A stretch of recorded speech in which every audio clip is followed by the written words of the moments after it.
Hi all, it's Jim McCaskill, and I just have a couple of things I want to talk to you about. The first being the CTV's recent piece on Salvia, which I found to be nothing but blatant propaganda.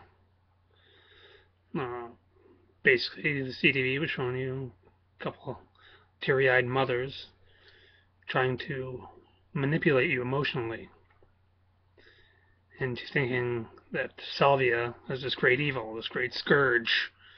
It's going to destroy our children, ruin our country. But they didn't give you the whole story on Salvia. Do I support recreational use of Salvia by young people, by anyone? No. I don't think Salvia should be used recreationally. I think it should be used responsibly by those who are.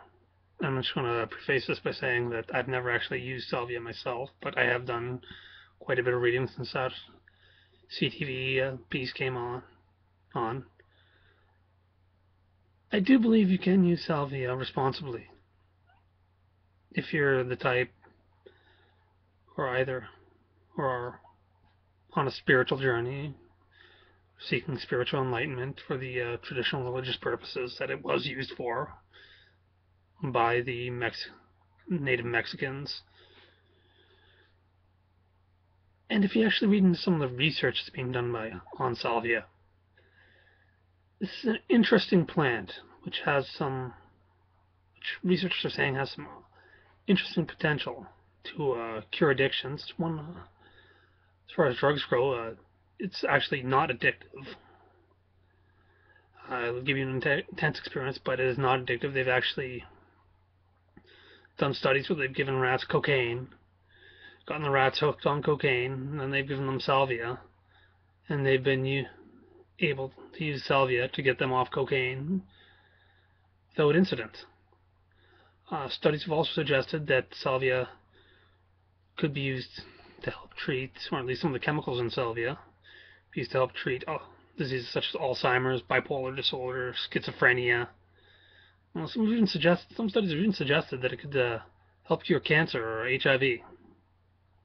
And I'll post link to the article I wrote for my blog, Guardians of the North, in the description below. The second thing I wanted to talk to you about today is ACTA. If you don't know, ACTA is basically SOPA and PIPA's bastard stepchild. Just as bad for freedom of speech, just as bad for the internet, just as bad for all of us. But it's good for the corporations. It's good for the government. If you trust them, I don't. But ACT is back again in the news in Canada. They're apparently trying to get quietly passed in Parliament. So I'm going to urge all of you,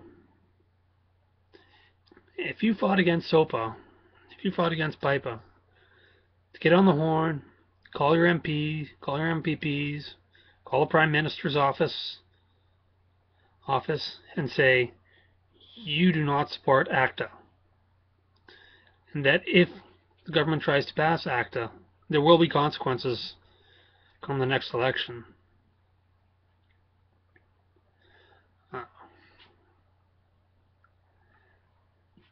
Yeah. And that's about it for now. Keep up the good fight. Have a good night.